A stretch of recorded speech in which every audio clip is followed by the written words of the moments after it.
Joining us today, a man without a need for an introduction, the man, the myth, the legend of AV Mag, Mr. Clive Couldwell. How are you, sir? Dear goodness me. I was wondering what you were going to say then for a minute. Yeah, still alive is the answer. Locked in my attic, talking to my imaginary friends, being silly. In fact, very silly, but it's surviving quite nicely. Thank you. I'm very hot. Silly and hot is okay, because we know you got some hot scoop for us. And Jenny has got all the information and questions that our audience is willing, kind of submitted early for us to get to you, because we kind of said we had a mystery guest going on. Welcome, mystery guest. So Jenny, go ahead, fire off the hard questions for Mr. Couldwell to try to answer.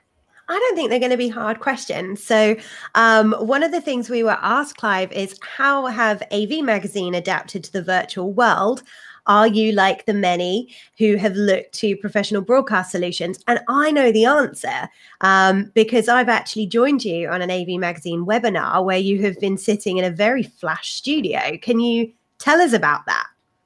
Well, we are broadcasters. I'm a former broadcast journalist, so I've had years of trying to do this and never really got to do it.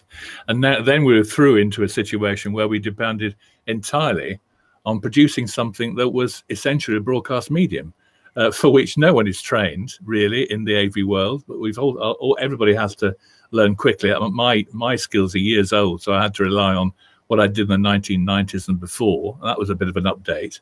But of course, just merely transferring stuff into a different medium is not what you should do. You should think differently about the new medium you're using. So anyway, we started years ago to build this thing, and we've very slowly added to it as time has gone on. Because in my view, the content and the quality of it has been the most important thing, not just putting any old pump through a camera and expecting people to engage with it. And that's what it's about, engagement. And you have to do it professionally, because people have quite high standards of what they see around them in the conventional broadcast world. So we've tried to do that. And of course, we went with the professional broadcasting units for our AV Awards and for everything else. So we've, with the AV Awards itself, we're in that realm of broadcast, if you like, and presentation, probably more experienced than anybody else in a way. But you're as good as your last one in my book. So we had to rethink out the box, I think, for this one. How hard is that? I of course, now you said something, it triggered an idea, and I have to ask. How hard is it? How hard is it to transition from the written to the camera, right? Because as AV professionals, we're used to doing video conferences all day, every day. We've done it for years. And then when the pandemic hits, now all of a sudden we're asked to be on video, and everybody froze. Like, I have to be on video? Like, yes, turn your camera on. How hard is it on your side of the business, right, to make that transition? Well, it's very difficult on every side of the business, because what people seem to forget are the basics. When I was doing all my broadcasting, that was years of training. So I do it now naturally because I've had years of training. When you put someone in front of a camera, expect them just to perform like a seal. They don't. They're frightened. They're petrified. They're very intimidated by what is a world they don't know anything about.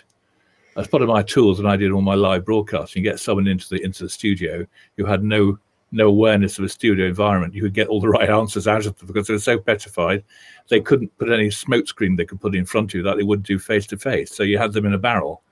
But that's the same thing here. None of us really are practicing broadcast professionals in the conventional sense. It's a different profession. It requires different skills, and that's the intimidatory element of it. But, you're not just imparting information like the engineering or the AV market wants you to do. You're creating an experience with that information, make it either entertaining or engaging, so people can remember it. They'll want to see you again. It's not any damn fool can produce something with a camera, as we've seen at various trade shows. It's more than just pointing a camera in front of somebody. It's doing something with the output that really people want to have more of. That's the key.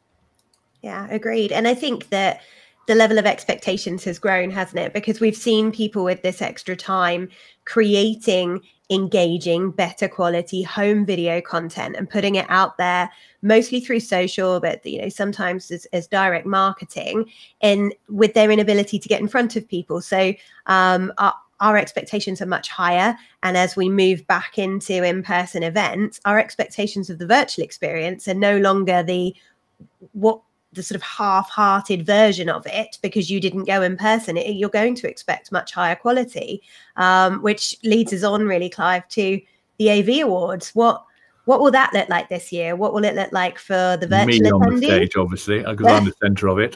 This is my big comeback performance, so I want a big stage, a bit like Voice of America. What's his name? You know, Bob Hope's not coming to. He thinks Vietnam is just a campaign or whatever it is. Bob likes a war. He likes a big stage, sir. You know, so it's a similar sort of thing. You know, we want to come back big and have that big thing, because I think people are going to flock to it.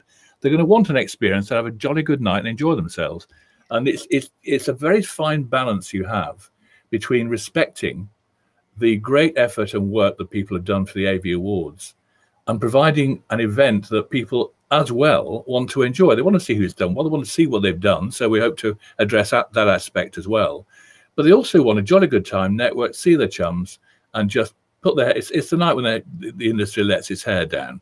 So, and in the Battersea area, as you've seen with the recent ISE small show that they had there, you can just see how big it is. So it's a theatrical nightmare in the sense of good video, good audio, just seating people properly and putting them down there. So hopefully, you know, when the AV Awards comes to that magical date of the 5th of November, thank goodness I hope we'll all be there. You know, in our best bib and tucker. I may have to buy a new suit for the occasion. I don't know. Hopefully, it'll be an entertaining evening. But you know, that's as far as I can say at the moment. But it will be hybrid. We'll be expanding it out anyway, as it has been for a number of years. We just haven't shouted from the roofs. But in the Battersea, where you're not paying ridiculously extortionate costs for the sort of comms you want in an old hotel where we've been before, you know, you can do a lot of things much more cost effectively. It's down to your creative element and how it's directed and so on.